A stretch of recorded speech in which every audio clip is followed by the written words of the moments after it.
नमस्कार, स्वागत है आपका पब्लिक इंडिया पर। मैं हूं नीलू व्यास और मेरी तरफ से आज नए साल की बहुत सारी शुभकामनाएं हमारे पब्लिक इंडिया के दर्शकों को, जो कि हमारा रोज हौसला अफजाई करते हैं, अपने सुझाव देते हैं, अपने कमेंट्स देते हैं।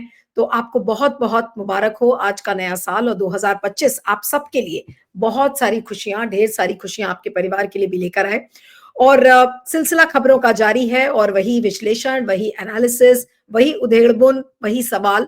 और आज माधवी बुच, जो कि सेबी की चीफ है, उनके बारे में बात करनी है, क्योंकि कॉमोडोर लोकेश बत्रा, जो कि एक जाने माने देश के ट्रांसपेरेंसी एक्टिविस्ट हैं, उन्होंने एक आरटीआई फाइल की थी और उन्होंने कुछ सवाल खड़े किए थे माधवी बुच के बारे में, कि उन्होंने जो अपने जो फाइनेंशियल एसेट्स वगैरह हैं वो कब डिक्लेयर किए थे, कब उन्होंने अपने आप को रिक्यूज किया था। तो वो डेट्स को लेकर लोकेश बत्रा ने, मैं आपको उनका लोकेश बत्रा का एक ट्वीट दिखाना चाहती हूँ। उस ट्वीट को अगर आप प्ले करें, SEBI refuses to share dates on which Buch submitted asset declarations under RTI, Y.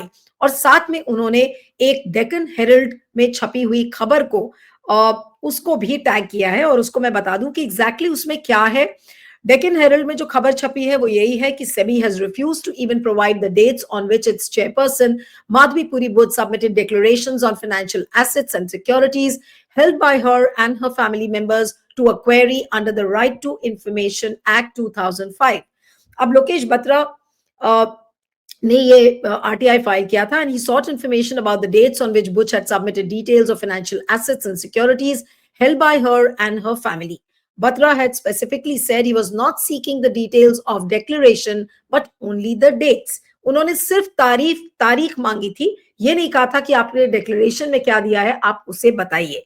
तो उनको जवाब क्या मिला है वो बड़ा इंटरेस्टिंग है, और जो जवाब आया है वो यही है कि 1 minute. The SEBI has questioned the public interest in seeking information from the regulator. It is to be understood that citizens have a large public interest in monitoring the function of the regulatory body by virtue of its role.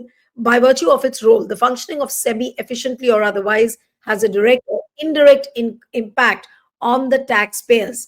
और इसके अलावा जो उन्होंने कहा है वो यही है that this is a very confidential personal information which is available to the regulator in fiduciary capacity, and therefore it is exempt under section 81E of the RTI Act. यानी कि ये privacy को breach करता है, एक तरीके से उन्होंने ये भी कहा है, और साथ में उन्होंने कहा है कि हम ये information आपको नहीं दे सकते।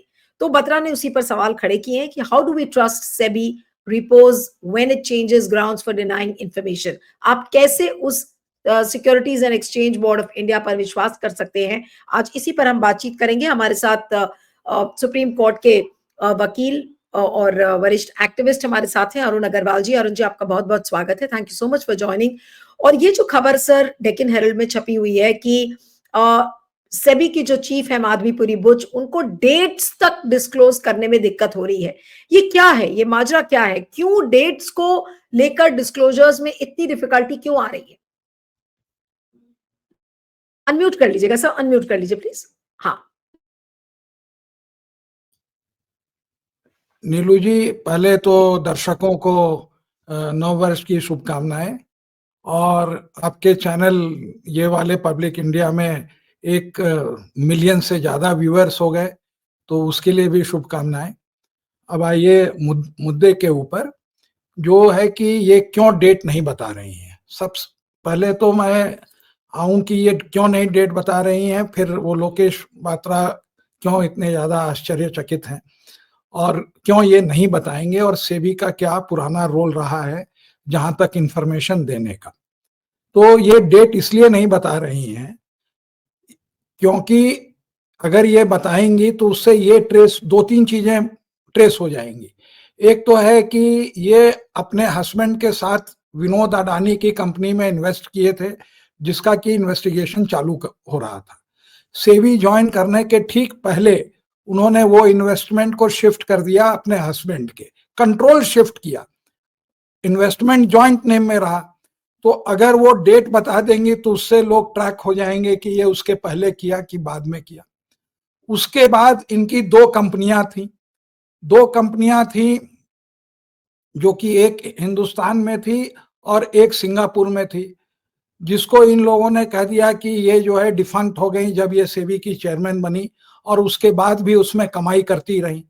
तो अगर वो डिस्क्लोज करेंगी तो उससे ये पता चल जाएगा कि ये कमाई उसको दिखाया, यानी हर साल डिस्क्लोज करना पड़ता है गवर्नमेंट सर्वेंट को, तो इन्होंने दिखाया कि नहीं दिखाया, ये एक जो है और दुविधा इनके साथ हो जाएगी, क्योंकि ये कह चुकी हैं कि उससे तो हमें कोई इनकम ही नहीं था, जो कि झूठ निकला, और उससे उनके हस्बैंड कमा रहे थे। तो इन सब कारणों से वो डिस्क्लोज नहीं कर रही है। लेकिन मैं इसमें एक और बात बताता हूं कि ये आरटीआई एप्लीकेशन इसी तरह से जैसे ये है, वैसे ही अलेजिडली इनसे भी किसी तरह से कम भ्रष्ट यूके सिन्हा सेबी के चेयरमैन होते थे। उन्होंने तमाम तरह से, जब उनका अपॉइंटमेंट ही हुआ तो उस समय कंट्रोवर्सी हुई कि ये बड़ी बड़ी कंपनियां, सहारा और रिलायंस जैसे कंपनियों के खिलाफ जो केसेस थे उसको ये लिखापोती कर रहे थे। वो सेबी के एक मेंबर ने ही एलिगेशन लगाया था। अब क्या हुआ कि जब वो चेयरमैन बने तो हमने उनके एसेट मांगे।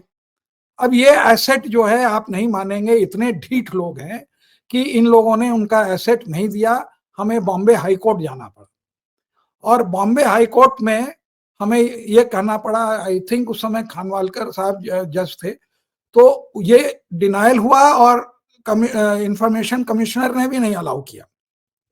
तो जब हम वहां गए तो वहां पे हमने बॉम्बे हाई कोर्ट से कहा, जबकि नाम नहीं लिया, कि देखिए हिंदुस्तान में जब ये वो जमाना था अरविंद केजरीवाल का कि सब कोई एसेट डिक्लेयर करेंगे, ये है, पब्लिक सर्वेंट क्यों नहीं डिक्लेयर करते, क्योंकि डिक्लेयर करेंगे तो उनसे पता चल जाएगा कि कितनी घूस लिए हैं, कैसे उनका इजाफा हुआ।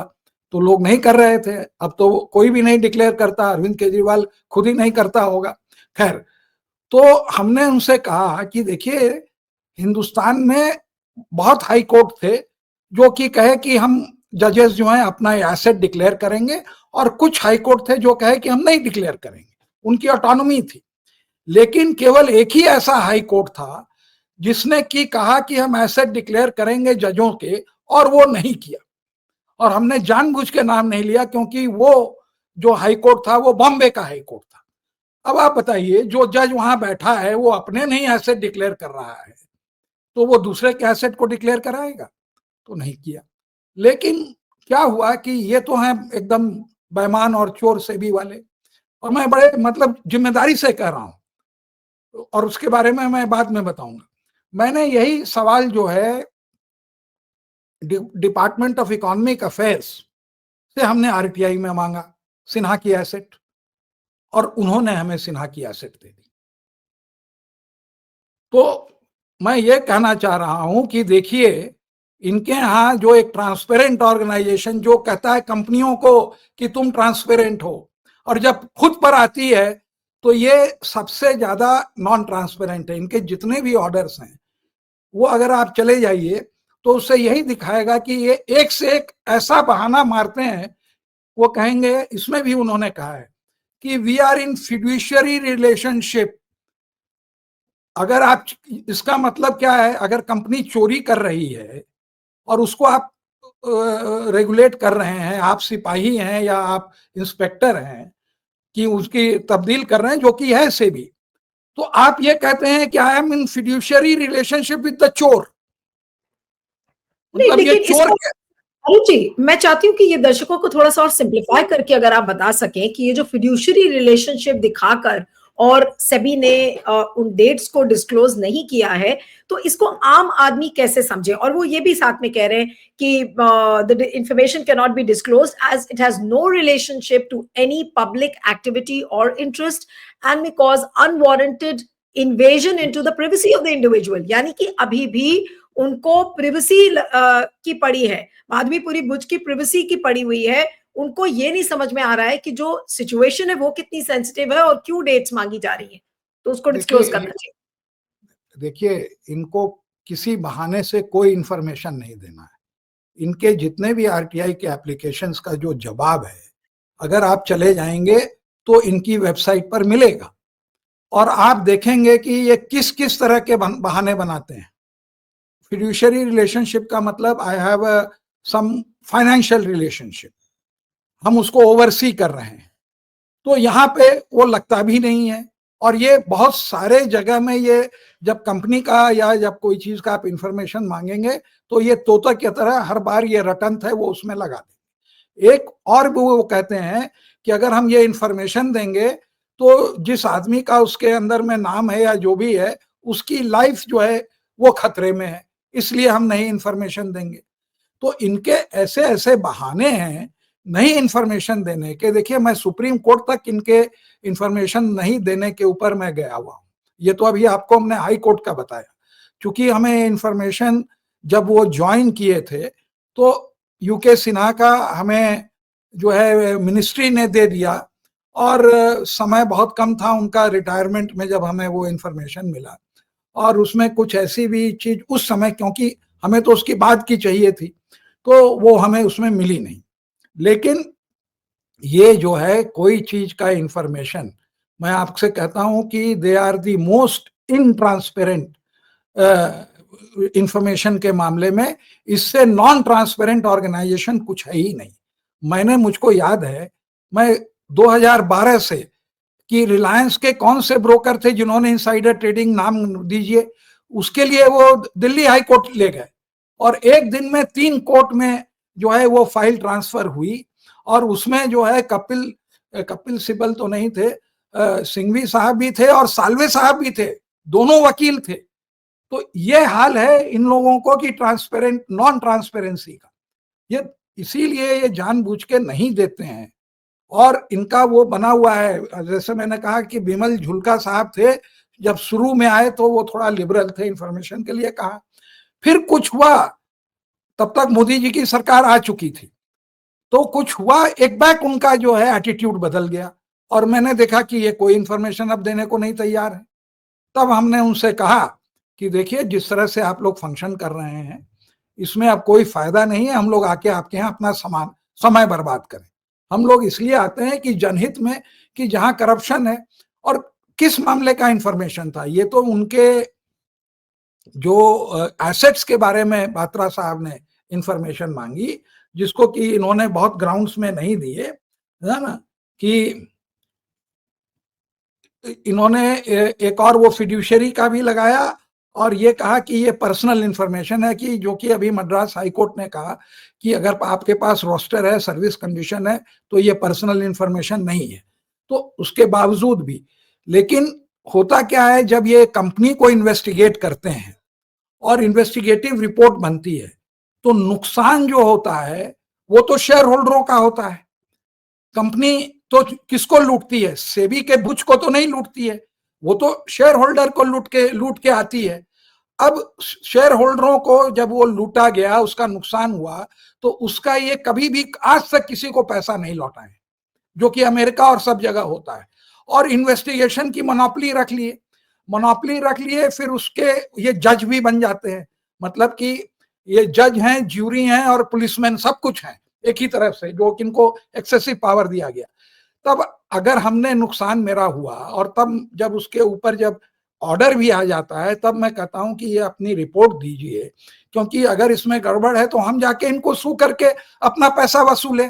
तो ना आप वसूलने देते हैं ना हमको वसूल, तो ये कहते हैं कि नहीं नहीं हम देंगे। यहां तक कि एक केस में बैंक ऑफ राजस्थान में ये सुप्रीम कोर्ट का फाइनल जजमेंट हो गया, और तब हमने मांगा कि इन्वेस्टिगेटिंग रिपोर्ट दीजिए, तो कहा कि हम नहीं देंगे, अभी भी मामला पेंडिंग है। तो ये जो है, ये देखिए, सेबी में मैक्सिमम भ्रष्टाचार है, मैक्सिमम नॉन ट्रांसपेरेंसी है, और मैक्सिमम नॉन अकाउंटेबिलिटी है। ये कहीं भी अकाउंटेबल नहीं है। अभी तो माधुरी बुच का खुलासा हुआ है। अभी जब मनमोहन सिंह की जब डेथ हुई, तो आपने देखा कि एक उसमें एग्जाम्पल आया कि उर्जित पटेल, आरबीआई का गवर्नर, रैंक में आरबीआई का गवर्नर सेबी के चेयरमैन से कहीं ऊपर होता है ना, क्योंकि वो पूरी इकोनॉमी को देखता है। वो जब उनको तलब किया गया डिमोनेटाइजेशन के ऊपर में कि आपने क्या दिया नहीं दिया, तो मनमोहन सिंह गए, माने तबीयत ठीक नहीं रहती थी, वो पार्लियामेंट्री कमेटी में गए और उर्जित पटेल को बचा के लेके आए, जिसके कारण वो जब वो किस्सा बता रहे थे तो वो रो रहे थे कि देखिए ऐसा भी एक आदमी था जो प्राइम मिनिस्टर, क्योंकि वो आरबीआई के गवर्नर रहे थे और वो जानते थे कि ये निर्दोष है। बेईमानी तो डिमोनेटाइजेशन की तो ब्लैक मनी को, अपनी ब्लैक मनी को व्हाइट करने के लिए मोदी जी ने की थी, उसमें तो उनके अलावा और कोई इन्वॉल्व ही नहीं था। कोई ब्रिलियंट आइडिया कहां से उनको आ गया जो कि इन्होंने पूरी देश की इकोनॉमी चौपट कर दी। खैर, वी आर नाउ डाइवर्टिंग। लेकिन मैं ये कहना चाहता हूं कि जहां आरबीआई गवर्नर ने जो है पार्लियामेंट्री कमेटी के सामने अपियर हुआ, वहां इन्होंने ना कर दिया। तो इनको तो कुछ देना ही नहीं है, भ्रष्टाचार करना है। और सबसे बड़ी बात मैं बताऊं कि देखिए आज जो शेयर की जो वैल्यू है, मार्केट कैपिटलाइजेशन जिसको कहते हैं, वो वैल्यू जो हमारी जीडीपी है उससे ज्यादा हो गई है। तो जीडीपी मतलब हम साल में क्या प्रोड्यूस किए, वो है। शेयर बाजार जो इंक्रीज करता है वो ये जीडीपी के प्रॉफिट से ज्यादा होता है। कि आप इसका इंपॉर्टेंस समझिए क्या है कि today the share market is bigger than your GDP, और उसकी प्रॉफिट भी जीडीपी से ज्यादा है, और वहां पर उससे कहीं ज्यादा घपला होता है, रोज घपला होता है। रोज आप नहीं मानेंगे तो 100-200 करोड़ रुपया कमाना एक आदमी के लिए तो चुटकी का खेल हो जाता है, क्योंकि वो बहुत सारे उसमें घालमेल भी है और बहुत सारे में सेबी कल्यूजन में है। लेकिन ये एक ऐसा रेगुलेटर है जिसको कि मतलब आप ये समझिए कि ये सरकार, ये भ्रष्ट सरकार का दामाद, they treat SEBI like that. गलत आदमी को अपॉइंट करेंगे और उसके बाद देखेंगे कि ये जितनी चीजें हैं उस पर ये हो जाए। अब वो आरटीआई में आता है, तो जैसे मैंने कहा कि बिमल जुल्का लिबरल थे, उनको मालूम था कि मैं सही बात मांग रहा हूं, बाद में उनको विन ओवर कर लिया और उसके बाद वो एकदम माने ऐसा वो बदले कि हमें, मैं तो हैरान रह गया कि एक इतना अच्छा आदमी इस तरह से पलट कैसे गया। हाँ, नहीं, आप ये ठीक कह रहे हैं और ये जो इनसाइड स्टोरीज़ जो आप बताते हैं, ये बहुत वैल्यूएबल होती हैं दर्शकों के लिए भी समझने के लिए कि भई सेबी किस तरीके से काम करता है। लेकिन अब जो ये लेटेस्ट पेग है कि माधवीपुरी बुच ने डेट्स को डेट्स को बताने के लिए रिफ्यूज़ कर दिया है, इसके 3-4 बड़े टेकअवेज़ क्या हैं माधवी बुच के संदर्भ में ही, कि माधवी बुच आज क्या बताने की कोशिश कर रही हैं, मोदी सरकार के ऊपर इसका क्या इम्पैक्ट होगा, कि अगर वो डेट्स डिक्लेयर नहीं कर रही है, उसकी इंफॉर्मेशन आरटीआई में नहीं मिलेगी। आरटीआई की तो कई इंफॉर्मेशन अब मिलती ही नहीं है, उसको छुपाया जाता है। लेकिन सेबी के संदर्भ में ये डेट्स ना डिस्क्लोज होना माधवीपुरी बुच के केस को कहां आगे लेकर जाता है और कैसे लेकर जाता है? जी अरुण जी। नहीं, देखिए देखिए डेट्स वाली तो मैंने आपको एक्सप्लेनेशन दे दी कि इनके एसेट्स बढ़ते गए थे और इन्होंने झूठ बोला था। अपना जो अनसाइंड इन्होंने डिक्लेरेशन दिया था तो ना उसमें उन्होंने झूठ बोला, तो उसका पर्दाफाश हो जाता है, इसलिए ये नहीं दे रहे हैं। दूसरी बात मैंने आपसे ये कही कि ये जनरली एज अ नेचर कोई इंफॉर्मेशन नहीं देते हैं। इन्वेस्टर लुटता है। मैंने आपसे कहा कि पिछले 30 साल में रत्ती भर पैसा इन्वेस्टर को लूटने के कारण वापस नहीं हुआ है, जबकि अमेरिका में तो इन्वेस्टर एक्शन भी होता है और वहां पर जो है कंपनी से पैसा रिकवर करके इन्वेस्टरों को दिया जाता है। ये अपने जेब में रख लेते हैं, क्या तो सेबी रख लेती है या सरकार को चला जाता है। और जहां सरकार को जाता है वहां सेबी लिबरल होती है और फाइन ठीक से लगाती नहीं है, पैसे खा लेती है, और इसीलिए ये इंफॉर्मेशन नहीं देते। तो ये इंफॉर्मेशन तो वो देंगे नहीं। और मैंने आपको बताया कि एसेट नहीं देने का क्या रिकॉर्ड है यूके सिन्हा से। एक ज्यादा बड़ा इंफॉर्मेशन जो इन्होंने मांगा था, जो कि इन्होंने नहीं दिया, कि आप ये बताइए कि आपने कब कब रिक्यूजल किया अडानी के मामले में, किस डेट को। तो उनका यह कहना था कि जहां मेरी कॉन्फ्लिक्ट ऑफ इंटरेस्ट हुई, मान ले हम अडानी को पहचानते थे या हमने किसी को किराए पर अपना मकान दिया या हमने उसके उसके जैसे इनके महिंद्रा के से हमारे हस्बैंड को कंसल्टेंसी में पैसा मिला, तो इन लोगों का जब मामला आता था तो मैं रिक्यूज कर जाती थी। इन्होंने लिख के ये बात कहा, मतलब कि ऑटोमेटिकली मेरा रिक्यूजल हो जाता था। ये सरासर इन्होंने झूठ बोला। अब वो डेट बता देंगी और किस मामले में रिक्यूज किया तो सारी पोल वो झूठ की वहां खुल जाएगी। तो उसी कारण से ये जो इनका जो ये पूरा जो इन्होंने इनफैक्ट जो अडानी वाली कमेटी बनी, जिसमें कि अडानी का ज्यादा वो इन्वेस्टमेंट था, मोर देन 75% सुप्रीम कोर्ट वाले में, तो उसमें भी नहीं रिक्यूज किया और झूठ बोला।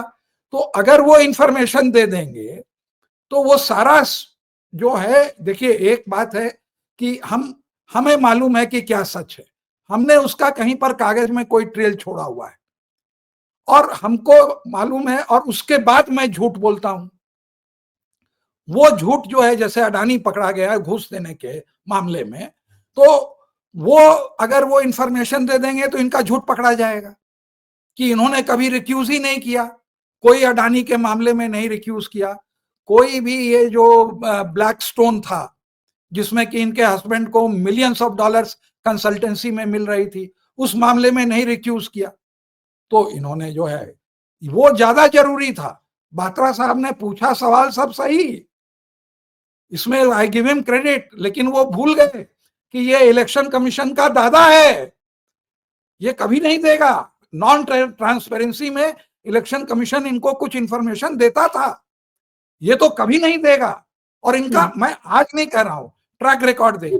ये कह रहे हैं कि ये चुनाव आयोग से भी बदतर ऑर्गेनाइजेशन है सेबी, और जबकि अपने आप को ऑटोनोमस इंस्टीट्यूशन कहता है। जी, एक केस में, हमारे केस में डिसीजन होके वो चला गया, उसको उन लोगों ने, एक इंफॉर्मेशन कमिश्नर इंटरेस्टेड थे, उसको वापस बुलाया।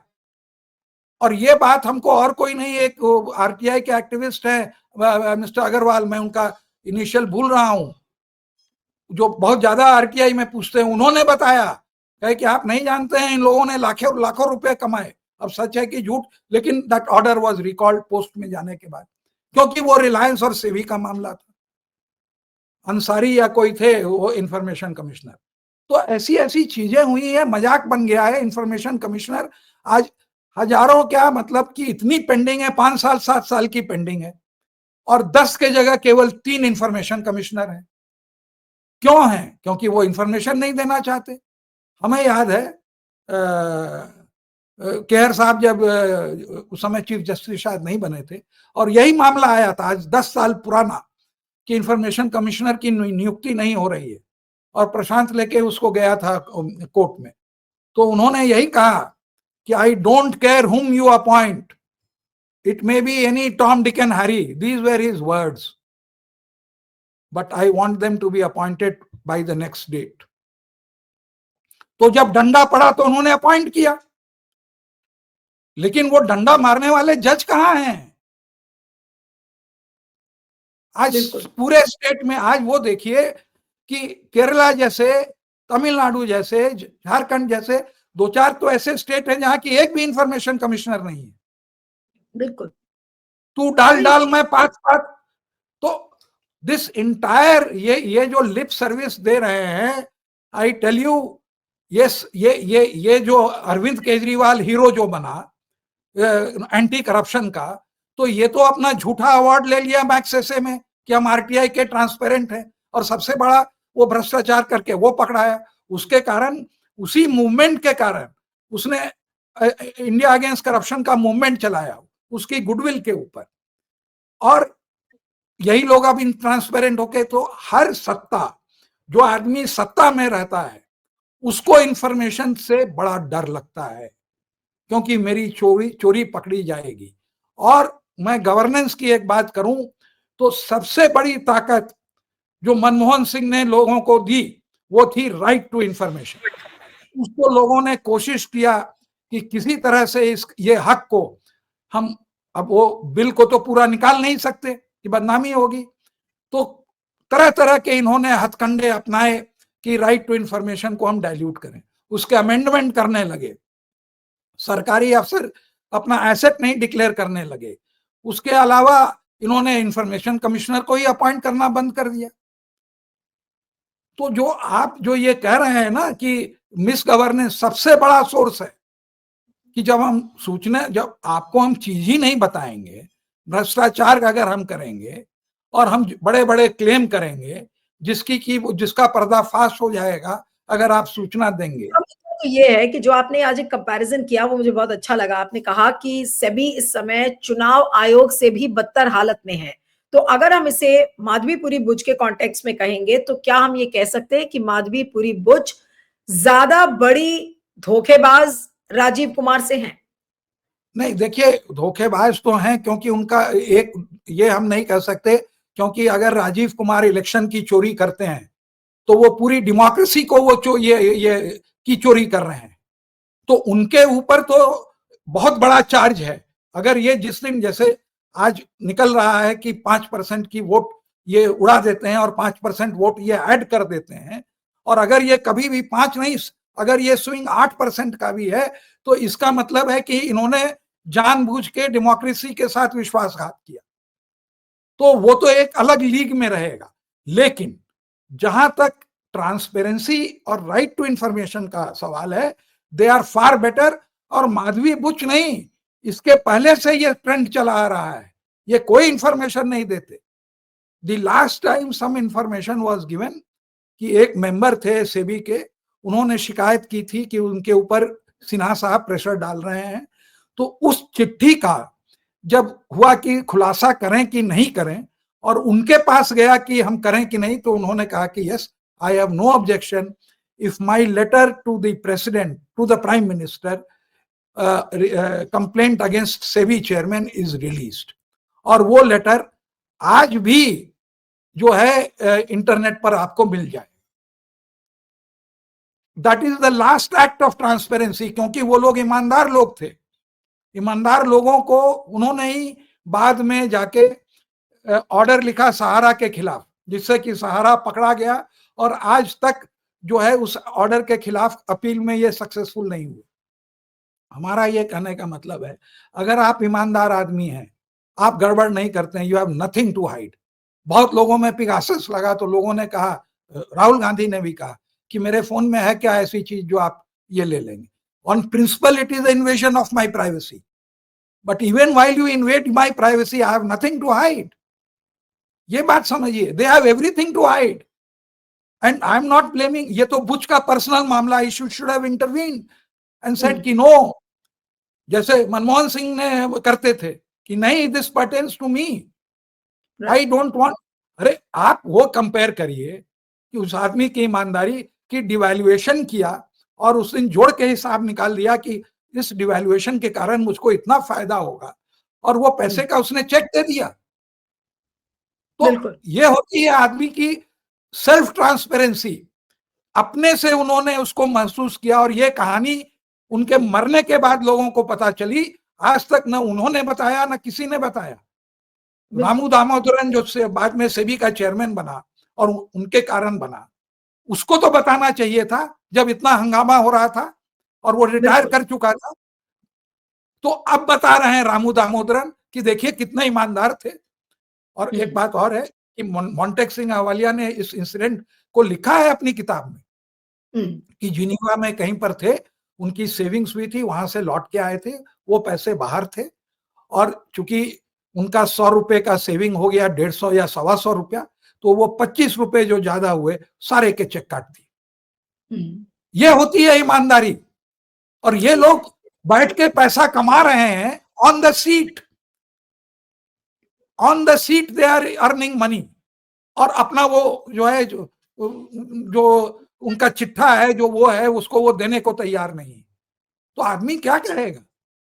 बिल्कुल। आपका जो पुराना सवाल था, दो बातें, कि जो ट्रांसपेरेंसी है इलेक्शन कमीशन में कहीं ज्यादा है, और यहां पर एकदम नहीं है।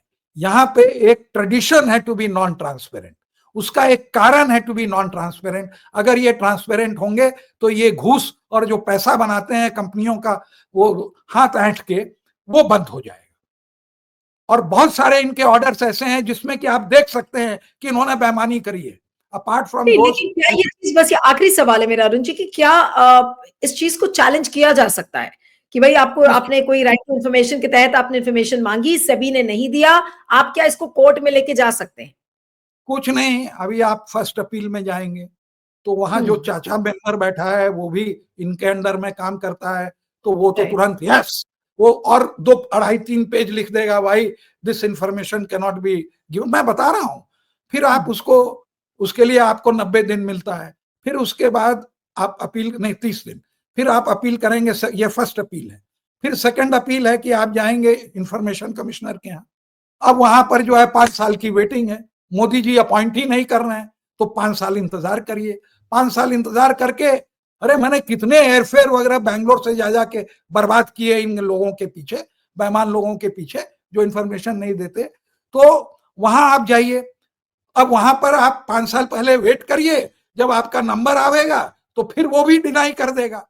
अब जब वो डिनाई करेगा तब आप हाईकोर्ट जाने के लायक होंगे, आफ्टर दैट, और तब आप सुप्रीम कोर्ट जाने के लायक होंगे। तो अब आप बिल्कुल, समझ यानी गए। कि बहुत टाइम निकल जाएगा। तो अब अंत में ये जो डेट रिफ्यूज करना, आज माधवीपुरी बुच ने पूरे देश को क्या बता दिया है आपके हिसाब से? बहुत संक्षेप में, उसके बाद में कार्यक्रम खत्म करते हैं। नहीं नहीं, वो तो जो जो पहले से बता रहे हैं, we care two hoots for the public and the investors, we will continue to protect Adani and also to protect our corruption, इतना ही बताया है।